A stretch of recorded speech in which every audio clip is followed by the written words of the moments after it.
Well, I spent the last year or so trying to activate friends who are apathetic, trying to get them to get interested in politics, join the Republican Party, get active, start to talk about the Constitution, the importance of restoring it. And so I managed to do that. I got people to come out. They actually believed, okay, maybe this guy's right. Maybe I should go out and go to the caucus. And now they're finding out that, they're getting apathetic again because they think, well, my vote's not going to count anyway. So why did I even bother? Why did I listen to you? So now I feel obligated to force the issue and make sure that the votes do get counted so that they'll stay interested. In any district where it was announced at the beginning of the caucus that anyone could vote and take a provisional ballot if they didn't turn up on the rolls, anyone who was told this was going to be the process, they should follow through and do that. Now, I don't know if it happened in every district. It certainly happened in mine. I know it happened in most. It may have happened in all, but they should do what they said they would do. That's all we're asking. In my district, there is 13 provisional ballots, and there's a difference of 6 votes between two people. So one person could be bumped and one person could be raised to delegate. But I know there are certain things within their control that they can do to make things right, and that's all we're asking. We're coming out here basically to say, count all the votes, let the people's voice be heard. That's why they came out, and it would be terrible. It would be a terrible travesty if they didn't.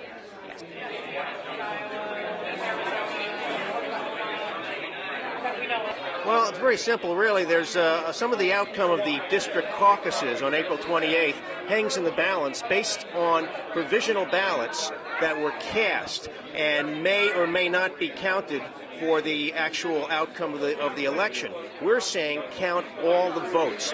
Open up the provisional ballots and count them. And you might ask what the provisional ballots were. Well, some people came to the caucus and the GOP establishment didn't have records of whether or not they were registered Republicans. And those that can prove that they are registered Republicans should get an opportunity to have their votes counted. Otherwise, it really comes down to something like a Soviet-style democracy, in my opinion. It certainly seems that there's a conflict of interest here with the 5th Congressional District. I mean, we won by 2 to 1, a margin of 2 to 1.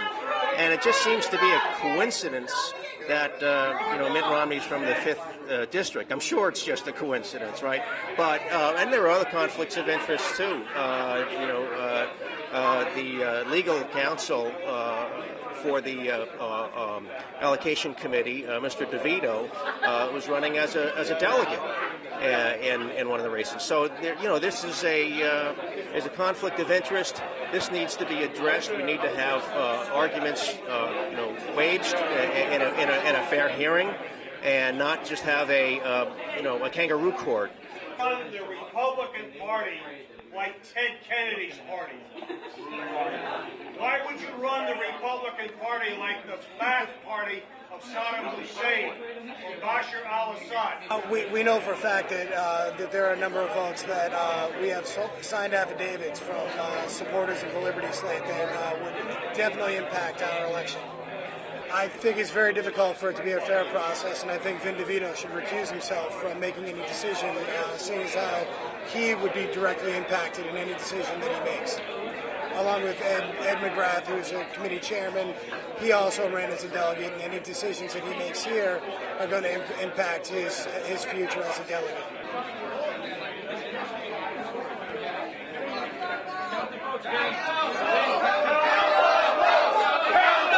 I'm here today to make sure that the Mass GOP and Robert McGinn and Mitt Romney know how unhappy we are with the way they've been bullying the Republicans in this state.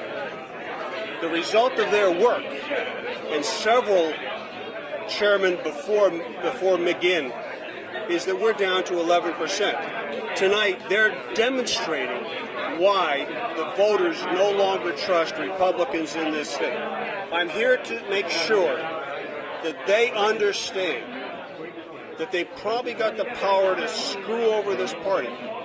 But if they do it, the party has the power to react very negatively to Mitt Romney, to Massachusetts Republicans who are running up and down and across the state. Okay, there's a lot more at stake tonight and a lot more at stake in this election than just Mitt Romney.